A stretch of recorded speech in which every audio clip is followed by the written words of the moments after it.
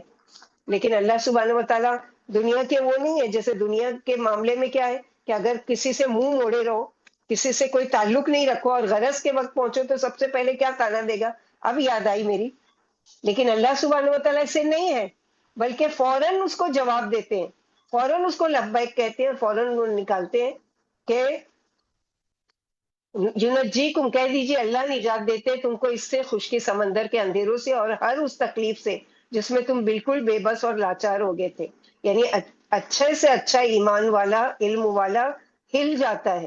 کرب دم گھٹنے والا غم، اور ثم انتم تشرکون، اور جب اللہ اس غم سے نجات دے دیتے تم شرک کرنے لگ جاتے ہو. فلاں نے میری اس وقت میں مدد کی، فلاں کی دوا سے میں ٹھیک ہو گیا، فلاں نہ ہوتا تو میں نہ بچ سکتا. یہ سب بھی شرک ہے. تو ضروری نہیں ہے کہ ہم کسی بت، مورتی یا کسی فوج شدہ کو پکاریں. یہ سب بھی عقیدہ شرک کی طرف لے جاتا ہے. اس سے کیا پتہ چلتا ہے کہ ناشکری بھی شرک کی ایک قسم ہے. نعمت تو اللہ دے اور ہم اس نعمت کو ملنے کا ذریعہ کسی اور کو سمجھیں، تو یہ بھی شرک ہے. کہ اللہ سبحانہ وتعالیٰ قل اللہ ینجیکم منہا ومن کل کرب ثم انتم تشرکون، کہ جب اللہ تعالیٰ بچا لیتے ہیں تم کو، کہہ دیجیے اللہ نجات دیتا ہے تم کو اس سے، سمندر میں کوئی مصیبت آئے یا خشکی پر آئے، اصل بچانے والے کون ہیں؟ اللہ تعالیٰ. وہ نہ ٹالے تو کوئی مشکل نہیں ٹل سکتی. اور ہمارا ایمان کہ مشکل کشا کوئی اور ہے، ہر کرب و تکلیف سے نجات وہ دیتا ہے اور شریک تم کسی اور کو ٹھہراتے ہو. یعنی کتنا بڑا یہ ظلم ہے کہ جب پکار رہے تھے تم اور اس نے تمہاری پکار پر لبیک کہہ کر تم کو بچا لیا. یعنی اللہ ہی تمہیں تمام آفتوں سے بچاتے ہیں، مگر تم نجات کے بعد بجائے شکر گزار ہونے کے اور الٹا شرک کرنے لگتے ہو اور عافیت کی حالت میں اللہ کو چھوڑ کر دوسروں کو پوجنے لگتے ہو. یہی تو شرک ہے کہ مشکل میں بھی اللہ کو پکارنا، شکر کے وقت بھی اللہ ہی تعالیٰ کا شکر سب سے پہلے ہونا چاہیے. قل هو القادر على ان يبعث عليكم عذابا من فوقكم ومن تحت ارجلكم او يلبسكم شيعا ويذيق بعضكم باس بعض انظر كيف نصرف الايات لعلهم يفقهون. کہہ دیجئے وہ قادر ہے کہ وہ بھیجیں تم پر عذاب تمہارے اوپر سے اور نیچے سے. اور یہ کیوں؟ کہ تم اللہ کے علاوہ کسی اور کو مدد کے لیے پکارتے ہو تو وہ اس کی سزا کے طور پر وہ پوری قدرت رکھتے ہیں کہ وہ تمہارے شرک کی وجہ سے اتنے غضبناک ہوتے ہیں کہ یہی کر رکھتے سب کو اوپر سے. کون سا عذاب؟ جیسے ابراہا کے لشکر کو چڑیوں کے ذریعے یعنی کنکر پھینک کر عذاب دیا. قوم فرعون پر ٹڈیوں کا، خون کا، جوؤں کا عذاب اوپر سے، اور بارش کا خوب برسنا یا بجلی کا گرنا، یا ایک قوم پر بادل میں سے آگ کو برسنا. ایک قوم بہت سخت گرمی کے دن تھے، ایک بادل آیا، انہوں نے سمجھا کہ بارش برسے گی، خوشی خوشی اس کے نیچے جا کر کھڑے ہو گئے اور تھوڑی دیر میں آگ برسنے لگی اور سب جل کر ہلاک ہو گئے. تو اللہ تعالیٰ قادر ہے کہ اللہ تعالیٰ چاہے تو آسمان سے عذاب بھیج دے یا تمہارے پاؤں کے نیچے سے کوئی عذاب بھیج دے. یعنی کوئی زلزلہ ہو سکتا ہے، سیلاب آ سکتا ہے، زمین دھس سکتی ہے، کنواں کا خشک ہو جانا، اسی طرح یعنی زیر دست جو حکمران ہے اس کا لوگوں پر غالب آ جانا، باغی ہو جانا، اور تحت ماتحت میں یعنی تمہارے نوکر تم ہی کو مار ڈالیں. کتنے ایسے سیکورٹی گارڈز ہوتے ہیں جو ان کے ہی مرنے کا سبب بنتے ہیں. ہم لوگ کے مشاہدے میں ہے نا، ہسٹری میں اندرا گاندھی کے جو سیکورٹی گارڈ تھے یا پرویز مشرف کے، خود ان کے ہی وہ ان کے دشمن بن گئے. تو یہ اللہ سبحانہ و تعالیٰ ہے کہ اگر اللہ تعالیٰ نے لکھا ہے تو کوئی بھی تم کو اس سے دور نہیں کر سکتا. تو اللہ تعالیٰ قادر ہے کہ کہہ دیجئے کہیں قادر کہیں قاہر، تو یہ سب اللہ کی صفات ہے. جیسے کہ اٹلی وغیرہ میں جب لاوا پھٹا تو فرسٹ ٹائم تو لوگوں نے کہا ہم نے اس سے پہلے تو یہ دیکھا ہی نہیں کبھی. اوپر سے عذاب، پیر کے نیچے سے زمینی عذاب، اور باہم آپس میں خانہ جنگی. لبسا کہتے ہیں آمیزش کرنا، ملانا، فرقہ واریت. بعض تم میں سے بعض کو قتل کرنے لگے. تو یہاں اللہ تعالیٰ بندوں کو تنبیہ کر رہے ہیں کہ تم اپنے غلطی پر اگر پشیمان نہیں ہوتے تو یہ نہیں کرتے تو ان میں سے کوئی بھی عذاب تم پر مسلط کرنے پر اللہ قادر ہے. اور اللہ سبحانہ وتعالیٰ کہہ رہے ہیں انظر کیف نصرف الآیات لعلہم یفقہون، دیکھو کیسے ہم کھول کھول کر بیان کرتے ہیں تمام چیزوں کے بارے میں. یہ سب تم پر آنے سے پہلے جیسے کہ نبی صلی اللہ علیہ وسلم نے فرمایا کہ اللہ سبحانہ و تعالیٰ کس طرح سے قادر ہے، کہ دوسری جگہ جیسے فرمایا سورہ اسراء آیت نمبر 66 to 69، ربکم الذی یزجی لکم الفلک، یعنی تمہارا رب وہ ہے جو تمہارے لیے سمندر میں کشتیاں چلاتے ہیں تاکہ اس کا فضل تلاش کرو، یقیناً اللہ تم پر بڑے ہی مہربان ہے۔ اور جب تمہیں سمندر میں آفت پہنچتی ہے تو اللہ کے سوا تمہارے معبود کھو جاتے ہیں، پھر جب اللہ تمہیں خشکی پر صحیح سالم لے آتے ہیں تو تم منہ پھیر لیتے ہو۔ انسان ہے ہی بڑا ناشکرا، کیا تم اس سے نڈر ہو کہ اللہ تمہیں خشکی میں دھسا دے یا تم پر پتھریلی ہوا بھیج دے، پھر تم اپنا کوئی مددگار نہ پاؤ، یا تم مجھ سے نڈر ہو کہ اللہ پھر تمہیں سمندر میں لوٹا دے، پھر بعد مخالف بھیج دے اور تمہارے کفر کی وجہ سے تمہیں اس میں ڈبو دے، پھر تم اپنے لیے ہم پر کوئی پیچھا کرنے والا نہ پاؤ۔ جابر رضی اللہ عنہ فرماتے عذاب من فوقکم اترنے کے بعد نبی صلی اللہ علیہ وسلم نے دعا مانگی، اے اللہ میں آپ کی عزت کی پناہ میں آتا ہوں، ومن تحت ارجلکم، پر بھی یہی فرمایا، مگر او یلبسکم شیعا وذیکا بعدکم بعض، بعد پر فرمایا کہ یہ آسان ہے۔ نبی صلی اللہ علیہ وسلم سے اس آیت کے بارے میں پوچھا گیا تو فرمایا ایسا ہونے والا ہے مگر اب تک ہوا نہیں ہے۔ اسی طرح نبی صلی اللہ علیہ وسلم کی دو دعاؤں کی قبولیت، جیسے کہ سعد بن ابی وقاص فرماتے ہیں کہ ایک دفعہ ہم نبی صلی اللہ علیہ وسلم کے ساتھ مسجد نبی بنی معاویہ سے گزرے، اس میں ہم نے آپ کے ساتھ 2 رکعت نماز پڑھی، پھر آپ دیر تک اللہ سے دعائیں مانگتے رہے، پھر فرمایا اس وقت میں نے 3 دعائیں مانگی کہ میری امت ڈوب کر ہلاک نہ ہو، وہ قبول ہو گئی۔ دوسری یہ دعا مانگی کہ میری امت قحط سے ہلاک نہ ہو، یہ بھی قبول ہو گئی۔ تیسری یہ دعا میں نے مانگی کہ میری امت میں آپس میں جنگ نہ ہو، مگر یہ قبول نہیں ہوئی۔ تینوں چیزوں کا ذکر ہے نا، کہ اللہ تعالیٰ آسمان سے بارش برسائے یا زمین سے تمہارے پیروں کے نیچے، یا یعنی بھڑا دے تم کو ایسی قوم سے کہ جو چکھائے تم کو دردناک عذاب، بعض تم میں سے زور اپنی قوت کا بعض پر، تو یہ دعا قبول نہیں ہوئی، یعنی یہ اس طرح کی۔ تو یہاں پر یہی ہے کہ ایک حدیث میں کہ اللہ نے میرے لیے زمین سمیٹ لی ہے، حتیٰ کہ میں نے زمین کے مشرق و مغرب دیکھ لیے، میری امت کی حکومت وہاں تک پہنچ جائے گی جہاں تک میرے لیے زمین کا حصہ سمیٹا گیا ہے، اور مجھے سفید و سرخ 2 خزانے دیے گئے۔ میں نے اپنے رب سے دعا مانگی میری امت عام قحط سے ہلاک نہ ہو اور ان پر ایسا دشمن مسلط نہ ہو جو ان سب کو ہلاک کر دے، اور ان میں فرقہ بندی اور جنگ نہ ہو۔ اللہ نے فرمایا محمد صلی اللہ علیہ وسلم میرا فیصلہ رد نہیں کیا جاتا، مجھے منظور ہے کہ میں آپ کی امت کو قید سے ہلاک نہ کروں اور ان پر ایسا دشمن مسلط نہ کروں جو ان سب کو ہلاک کر دے۔ ہاں، آپ کی امت میں سے ایک دوسرے کو قتل و گرفتار کرے گا۔ آپ نے فرمایا مجھے اپنی امت پر گمراہ اماموں کی طرف سے خوف ہے، جب میری امت میں تلوار نکل آئے گی تو پھر قیامت تک نیام میں نہیں جائے گی۔ اسی طرح امت محمدیہ میں فرقہ بندی جو ہے، پھر فرمایا اللہ تمہیں مختلف فرقوں میں بانٹ کر بڑھا دیں گے۔ ابن عباس رضی اللہ تعالیٰ فرماتے ہیں لوگ اپنی خواہشوں کے پیچھے لگ کر مختلف فرقوں میں بٹ جائیں گے، جیسے کہ ایک حدیث میں ہے کہ یہودی جو ہے وہ 71 فرقوں میں اور نصارہ جو ہے 72 فرقوں میں بٹ گئے، اور یہ میری امت 73 فرقوں میں بٹ جائے گی، تو سارے ہی 72 فرقے جہنم میں جائیں گے سوائے ایک فرقہ۔ تو آپ صلی اللہ علیہ وسلم نے فرمایا کہ صحابہ نے پوچھا کہ وہ کون سا ہوگا یا رسول اللہ صلی اللہ علیہ وسلم، تو آپ صلی اللہ علیہ وسلم نے فرمایا کہ ما انا علیہ واصحابی، یعنی نجات پانے والا ایک ہی فرقہ ہوگا 73 میں سے، اور وہ کون ہوگا؟ جس پر میں اور میرے صحابہ کرام ہیں۔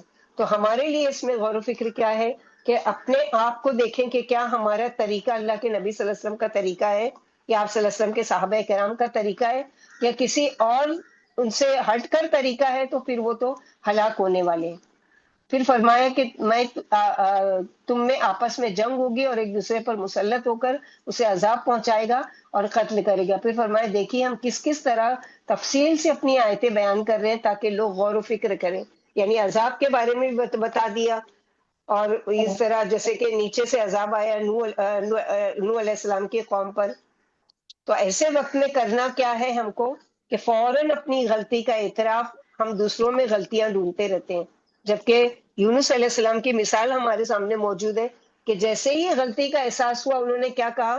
لا الہ الا انت سبحانک انی کنت من الظالمین، کہ نہیں ہے کوئی الہ سوائے کہ آپ ہی پاک ہیں، آپ بے شک میں ہی ظالم ہے۔ تو اپنے آپ کو قصوروار سمجھنا بجائے یہ کہ دوسروں کے اوپر بلیم کرنا کہ فلاں ایسا فلاں ویسا فلاں یہ نہیں، ہم کیسے وہ ہم کو دیکھنا ہے۔ وَكَذَّبَ بِهِ قَوْمُكَ وَهُوَ الْحَقُّ، اور جھٹلایا اس کو، یعنی قرآن کو، حق کو، سورہ کہف آیت نمبر 29 میں وَقُلِ الْحَقُّ مِن رَبِّكُمْ فَمَن شَاءَ فَلْيُؤْمِن وَمَن شَاءَ فَلْيَكْفُرْ۔ تو حجت دو طرح سے تمام کی جاتی ہے، نمبر ایک حق پہنچا کر، نمبر دو آخرت کے بارے میں خبردار کر کے، جیسے کہ آیت نمبر 66 میں کیا ہے، وَكَذَّبَ بِهِ قَوْمُكَ وَهُوَ الْحَقُّ، آپ کی قوم نے اس کو جھٹلا دیا حالانکہ وہ حق ہے۔ تو کوئی کہہ دیجئے کہ میں تم پر وکیل نہیں ہوں، میرے ذمے اللہ نے کیا لگایا تھا کہ میں تم تک پہنچا دوں، تو میں نے پہنچا دیا، اب تم نہیں مانتے ہو یا تم اس کو جھٹلاتے ہو تو پھر، اور جھٹلایا اس کو تیری قوم نے، حالانکہ وہ حقیقت ہے، سچ ہے۔ کیا جھٹلایا؟ توحید کے پیغام کو، اور توحید کیا ہے کہ انسان کا سارا اعتماد اللہ پر ہو جائے اور اس کے فیصلے پر راضی ہو جائے۔ اسی لیے انسان جب شکر کی بجائے ناشکری کرتا ہے اور تکبر کر کے خود پر بھروسہ کرتا ہے اور اللہ کے آگے عاجزی نہیں کرتا، تو یہ بھی شرک کی ایک قسم ہے، یعنی اللہ کو بڑا ماننے کی بجائے اس نے کیا کیا؟ اپنے آپ کو بڑا مانا۔ قُل لَسْتَ عَلَيْكُمْ بِوَکیل، کہہ دیجئے کہ میں تم پر نگہبان بنا کر نہیں بھیجا گیا ہوں، جن کا دل چاہے مانے، جو مانتا ہے مانے، جو نہیں مانتا ہے نہیں مانے، تو آپ پرواہ نہیں کریں، آپ کہہ دیجئے کہ میری کوئی ذمہ داری نہیں ہے کہ میں زبردستی کسی کو بات منواؤں، بلکہ یہ ہدایت کی طرف لانا اور ہدایت کی طرف رہنمائی کرنا، یہ کس کا کام ہے؟ اللہ سبحانہ و تعالیٰ کا، کہ ہم نہیں کچھ کر سکتے۔ آپ کی قوم قریش نے قرآن کو، جسے آپ اس کے پاس لے کر آئے تھے اور ہدایت و بیان کو جھٹلا دیا تھا، حالانکہ یہ ایسے حقائق ہیں جن کے مقابلے میں کوئی حقیقت ہی نہیں ہے۔ آپ فرما دیجئے کہ میں تم پر حاکم نہیں ہوں کہ زبردستی راہ پر لے آؤں۔ وَقُلِ الْحَقُّ مِن رَبِّكُمْ، آپ فرما دیجئے تمہارے رب کے پاس سے حق آ چکا ہے، اب جو چاہے اس پر ایمان لے اور جو نہ چاہے نہ لائے، میرا فرض تبلیغ کرنا ہے اور تمہارا فرض سن کر مان لینا ہے۔ میری بات ماننے والا دنیا و آخرت میں سعادت مند ہے، اور نہ ماننے والا دونوں جہانوں میں بدبخت ہے۔ اسی لیے بعد والی آیت نمبر 67 میں اللہ تعالیٰ کیا فرما رہے ہیں کہ قُل لَسْتَ لِكُلِّ نَبَإٍ مُسْتَقَرٌّ وَسَوْفَ تَعْلَمُونَ، تو ہو سکتا ہے کہ نہ ماننے والے کو کوئی سزا نہ ملے اور نہ ماننے والوں کو فوراً کوئی جزا نہ ملے، مگر ہر ایک کو کا ایک وقت مقرر ہے، پھر عنقریب تم جان لو گے عذاب کو، سزا کو۔ آج جھیٹ بنے ہوئے پھرتے ہو تو قیامت کے دن ہر مجرم کی پکڑ ہے۔ ہر ایک کے لیے اللہ سبحانہ و تعالیٰ نے کیا ہے؟ ایک وقت مقرر کر رکھا ہے۔ ہر واقعے کے ظہور کا ایک وقت ہے، اگرچہ اس کا ظہور ایک مدت کے بعد ہوا، جیسے کہ سورہ صاد آیت نمبر 88 میں فرمایا وَلَتَعْلَمُنَّ نَبَأَهُ بَعْدَ حِینٍ، یعنی تم ایک مدت کے بعد اس کی حقیقت ضرور جان لو گے۔ اور سورہ رعد آیت نمبر 30 میں اللہ تعالیٰ فرماتے لِكُلِّ أَجَلٍ کتاب، یعنی ہر مقررہ مدت کے لیے ایک تحریر ہے، اس جملے میں سخت ڈراوا ہے، اس لیے بعد میں فرمایا کہ عنقریب تم جان لو گے، یعنی ایک وقت آنے والا ہے جو عنقریب تم تک پہنچ جائے گا اور تم جان لو گے، لیکن اس سے پہلے تم کیا ہے؟ اپنے آپ کو پہلے اصلاح کر لو کہ وہ وقت آئے جب تم کو مہلت نہ دی جائے اور تم یعنی پچھتا کر رہ جاؤ کہ کاش کہ مجھے وقت ملا تھا، مہلت ملی تھی، میں نے اس کو مان لیا ہوتا، یا میں سیدھے راستے کی طرف آ جاتا۔ آج جب مہلت لے لی گئی ہے اور پچھتاؤ گے تو اس دن کا پچھتانا کوئی کام نہیں آئے گا۔ وَسَوْفَ تَعْلَمُونَ، عنقریب تم جان لو گے۔ وَإِذَا رَأَيْتَ الَّذِينَ يَخُوضُونَ فِي آيَاتِنَا فَأَعْرِضْ عَنْهُمْ حَتَّى يَخُوضُوا فِي حَدِيثٍ غَيْرِهِ وَإِمَّا يُنْسِيَنَّكَ الشَّيْطَانُ فَلَا تَقْعُدْ بَعْدَ الذِّكْرِ مَعَ الْقَوْمِ الظَّالِمِينَ، اور جب آپ دیکھو کہ کچھ لوگ ہماری آیات میں مشغول ہیں، دین میں بحث کر رہے ہیں، بیہودہ مذاق کر رہے ہیں، باتیں کرنے میں ہیں، تو دیکھو کہ فضول باتوں میں مشغول دین کا مذاق اڑا رہے ہیں، مل کر نافرمانی کر رہے ہیں، تو آپ اس سے اعراض برتیے یہاں تک کہ وہ کسی اور بات میں مشغول ہو جائیں۔ پیچھے بھی سورہ مائدہ میں پڑھ چکے کہ جس مجلس میں اللہ کی آیت کا مذاق اڑایا جا رہا ہو وہاں مت بیٹھو، کیونکہ مریض کے ساتھ بیٹھنے والا بھی کیا ہے؟ کچھ نہ کچھ بیماری ضرور اپنے ساتھ لے کر جاتا ہے، اور اگر ایسی مجلس ہے جہاں اللہ تعالیٰ کی باتوں کا یا اللہ تعالیٰ کے دین کا مذاق اڑایا جا رہا ہے، اور اگر ہم اس مجلس میں موجود ہیں تو اس کا عذاب کیا ہوگا کہ اللہ سبحانہ و تعالیٰ نے اگر عذاب کا ارادہ کیا ہے اس قوم کو اور اس جگہ کو، اس مجلس کو، تو اس میں جو آئے گا وہ بھی لپیٹ میں آ جائے گا۔ یعنی جب ایسے لوگوں کو دیکھو جو ہماری آیتیں جھٹلا کر ان کا مذاق اڑا رہے ہیں، تو اس مجلس میں مت بیٹھو جب تک کہ وہ دوسری باتوں میں نہ لگ جائے. ہر مسلمان کا فرض ہے کہ وہ ایسے لوگوں کے پاس نہ بیٹھے جو اللہ کی آیتوں میں تحریف کر رہے ہوں اور انہیں توڑ مڑوڑ کر اپنے مطلب کے مطابق بنانا چاہ رہے ہوں. اگر کوئی اس قسم کی مجلس میں بھولے سے بیٹھ جائے تو یاد آنے پر فوراً کیا ہے اٹھ جائے.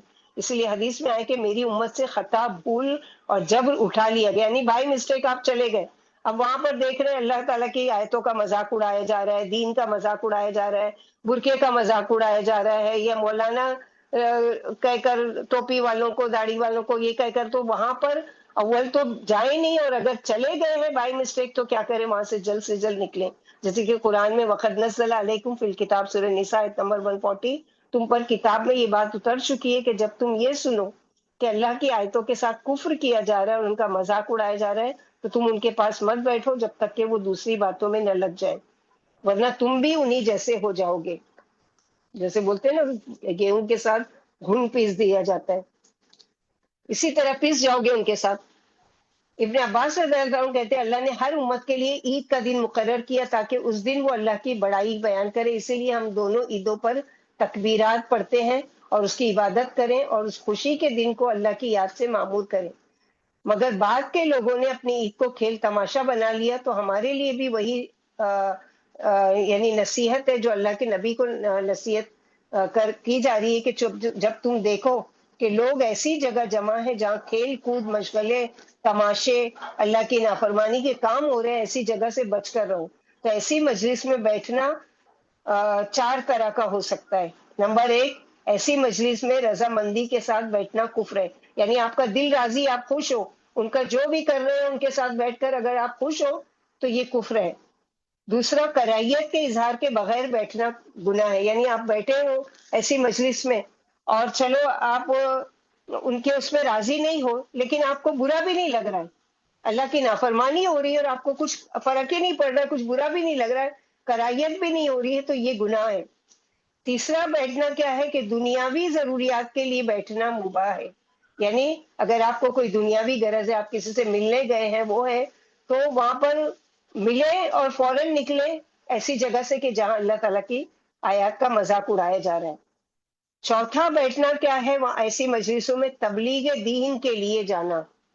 جیسے کہ ایک بہت بعد کے ایک امام تھے اور مسجد کے امام ہیں، خطیب ہیں اور وہ سب ہیں، ان کو لوگوں نے یعنی فاحشہ عورتوں کے بازاروں میں آتے جاتے دیکھا تو ان پر تنقیدیں شروع کر دی کہ یہ کیسے امام اور خطیب ہے، یہ تو ایسی ایسی مجلسوں میں بھی جاتے ہیں اور یہ بھی کرتے ہیں وہ کرتے ہیں. تو لوگوں کے وہاں جو قاضی تھے ان کے سامنے بلایا گیا کہ آپ پر یہ الزامات ہے، کیا اس کی وجہ کیا ہے؟ تو کہنے لگے کہ وہاں پر کوئی نہیں جاتا کہ ان کو نصیحت کرے. تو میں نے یہ بیڑا اٹھایا کہ پھر کون کرے گا ان کو نصیحت، تو میں نے یہ سوچا کہ میں کبھی جاؤں، ان کو سمجھاؤں، اللہ تعالیٰ کے بارے میں خبردار کروں کہ یہ جو کام ہے اور یہ جو عمل ہے یہ اللہ تعالیٰ کو ناراض کرنے والا ہے اس طرح کا. تو یہ اگر نیت ہے ایسی مجلسوں میں جانے کی کہ جہاں بھی ہم جائیں گے تو ہر مجلس میں جائیں اس نیت سے جائیں کہ جہاں دیکھیں کہ اگر کوئی اللہ تعالیٰ کی نافرمانی کی بات ہوگی، کوئی ایسا کام ہو رہا ہوگا. ہاں، جو وہ ہے ان کا نام شاہ اسماعیل رحمت اللہ علیہ ہے، جو بازار حسن میں جایا کرتے تھے. اور اسی طرح اللہ تعالیٰ فرماتے ہیں وَإِمَّا، یہاں پر جو وَإِمَّا يُنْسِيَنَّكَ الشَّيْطَانُ فَلَا تَقُعُدْ بَعْدَ الذِّكْرَىٰ، یعنی پھر اگر شیطان تم کو بھلوا دے، یعنی بعض یہ مجلس ایسی دلچسپ لگنے لگتی ہے کہ یاد ہی نہیں رہتا کہ یہاں سے اٹھنا ہے، تو یاد آنے کے بعد ظالموں کے ساتھ ہرگز نہ بیٹھو، یعنی ایسی مجلس میں جلدی ہو سکے فوراً اٹھ جاؤ. تو ظالم ایسے لوگ جو اللہ کی بات کا مذاق اڑاتے ہیں، مجبوراً بیٹھے تھے، پھر یاد آیا اگر دنیا کے کام کے لیے گیا تو مباح، یعنی دنیا کی کوئی ضرورت تھی اور جانا پڑا مگر کراہت کے ساتھ، اور دین کی بات پہنچانے یعنی تبلیغ دین کے لیے ایسے لوگوں کے پاس جانا عبادت ہے. جیسے شاہ اسماعیل کا ہم لوگوں نے واقعہ بھی بتایا.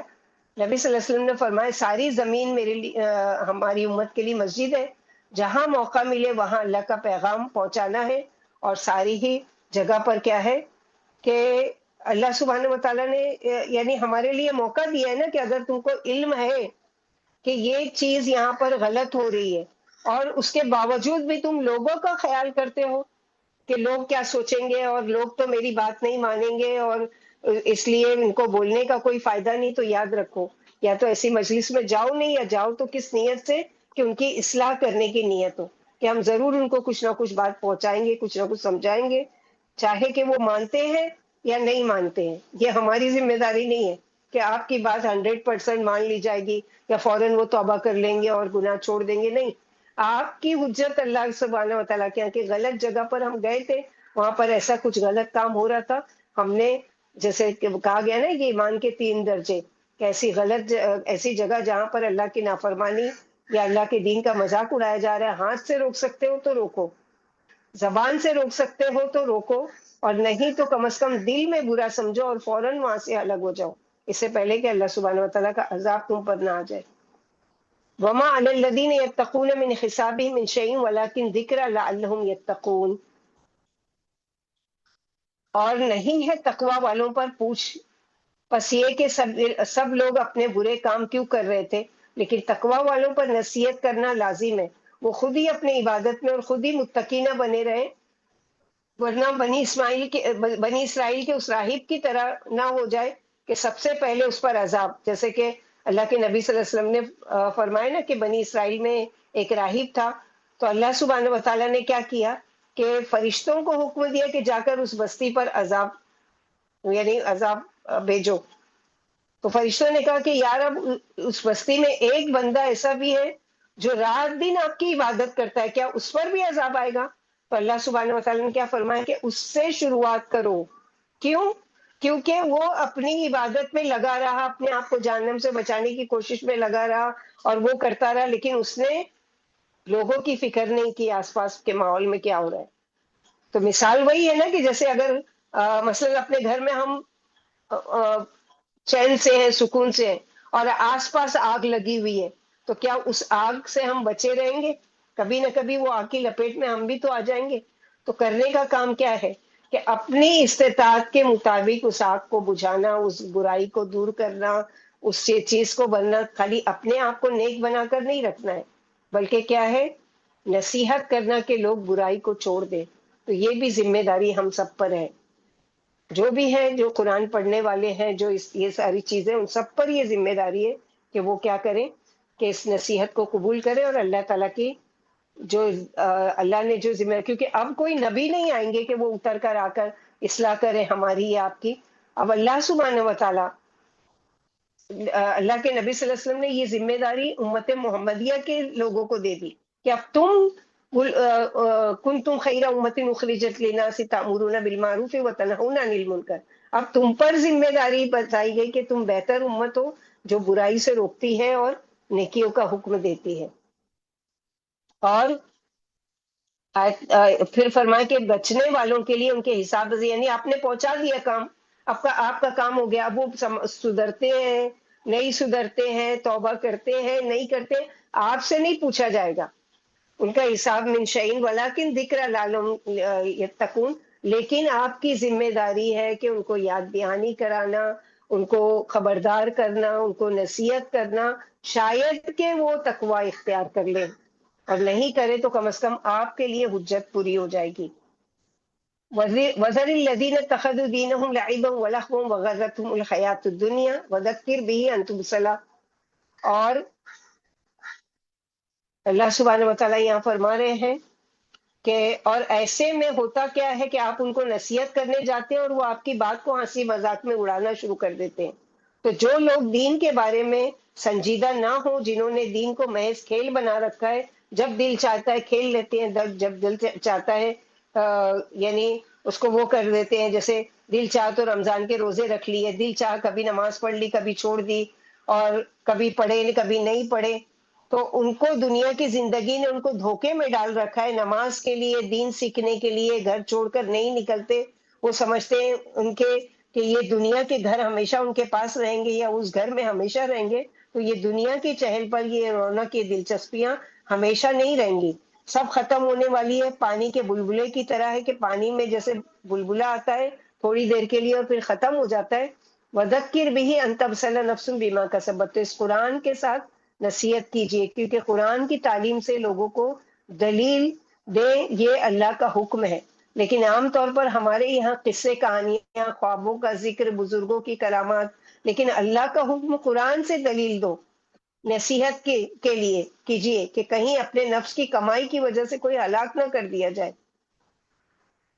تو اللہ سبحانہ وتعالیٰ یہاں یہی اسی لیے فرما رہے ہیں لیس لہا من دون اللہ ولی شفیع، اور نہیں اللہ کے سوا کوئی ان کا دوست اور نہ ہی کوئی مددگار اور نہ کوئی سفارشی۔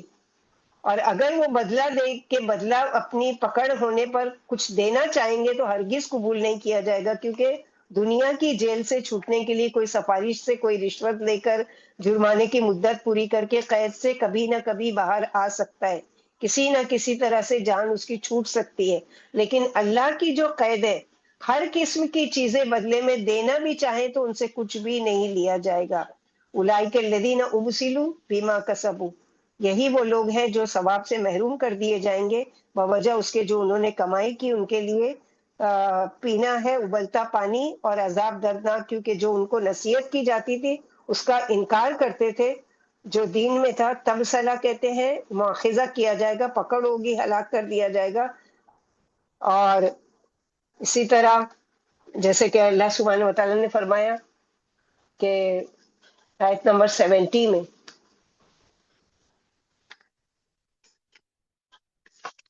یہیں تک ہم لوگ لیں گے، ہمارا ٹائم پورا ہو رہا ہے، ایک رکوع ہو سکا۔ یعنی آپ ایسے لوگوں کو ان کے حال پر چھوڑ دیجئے اور انہیں ڈھیل دے دیں، کیونکہ یہ بڑی بھاری عذاب کی طرف لوٹ کر جانے والے ہیں۔ اس لیے فرمائے کہ اس قرآن سے لوگوں کو نصیحت کیجئے اور انہیں قیامت کے دن کے عذاب سے ڈرائیے، تاکہ کوئی شخص اپنی کمائی سے ہلاک و ذلیل نہ ہو یا کسی بھاری آفت میں نہ پھنس جائے کہ اس کے کرتوتوں کی اس سے باسپروس ہو اور سزا بھگتنی پڑ جائے۔ خلاصہ کلام یہ کہ کوئی ہلاکت میں نہ پڑ جائے اور بھلائی سے رک کر در مقصود نہ کھو بیٹھے۔ فرمایا جیسے کہ سورہ مدثر میں کل نفس بما کسبت رہینہ الا اصحاب الیمین، اصحاب یمین کے علاوہ ہر شخص اپنی کمائی سے بندھا ہوا ہے۔ پھر فرمایا کہ اللہ کے سوا کوئی کسی کا دوست اور سفارشی نہیں ہوگا، یعنی نہ کوئی رشتہ دار دوست ہوگا، نہ سفارش کے لیے کھڑا ہوگا، جیسے کہ سورہ بقرہ آیت نمبر 254 میں کہ من قبل ان یاتی یوم لا بیع فیہ ولا خلۃ ولا شفاعہ، اس دن سے پہلے خرچ کر لو جس دن نہ خرید و فروخت ہوگی، نہ سفارش، اور کافر ہی ظالم ہے۔ قیامت کے دن بڑے سے بڑا فدیہ بھی رد کر دیا جائے گا۔ پھر فرمایا اور اگر وہ پورا فدیہ دینا چاہے تو وہ بھی ناقابل قبول ہوگا، یعنی کوئی اپنی جان چھڑانے کے لیے بے شمار دولت بھی خرچ کرنا چاہے تو وہ بھی قبول نہیں ہوگا۔ جیسے فرمایا ان الذین کفروا وماتوا وهم کفار، سورہ آل عمران آیت نمبر 91، جو کافر اور کفر ہی پر مر گئے تو اگر وہ زمین بھر کر بھی فدیے میں سونا دینا چاہے تو ہرگز قبول نہ کیا جائے گا۔ یہاں فرمایا کہ یہ اپنی کمائی کی وجہ سے بلاؤں میں پھنس گئے، اب ان کے کفر کی وجہ سے ان کے پینے کے لیے کھولتا ہوا پانی ہے اور دردناک عذاب ہے۔ تو اس عذاب سے بچنے کا راستہ کیا ہے کہ اللہ سبحانہ وتعالیٰ نے جو ہم پر ذمہ داری ڈالی ہے، جو وہ ہے تو لعب ہوتا ہے بچپن کے کھیل، اور لہون دوسرے ایسے کام جس میں مشغول ہو کر وغیرہ ان دونوں کو چھوڑ کر، یعنی مرد مثلا تجارت میں مشغول ہے اور جاب میں مشغول ہے، بزنس میں مشغول ہے، عورتیں گھریلو کام کاج میں مشغول ہیں اور اپنی پسند کے کام میں مشغول ہونا، تو یہ سب دین کی لمٹ تک ٹھیک ہے۔ ان سب کو چھوڑ کر اللہ تعالیٰ، یعنی اللہ ہی کرنے کے لیے نہیں کہا گیا کہ ٹھیک ہے آپ تجارت مت کرو، اپنے گھر کے کام بھی مت کرو، کچھ نہیں کرو، خالی اللہ کرو، نہیں، لیکن صرف وہی کرتے رہنا اور اللہ کو بھول جانا یہ بھی اللہ کو پسند نہیں۔ وذکر بھی ان تبصر نفس بما کسبت، اور نصیحت کرتے رہیے۔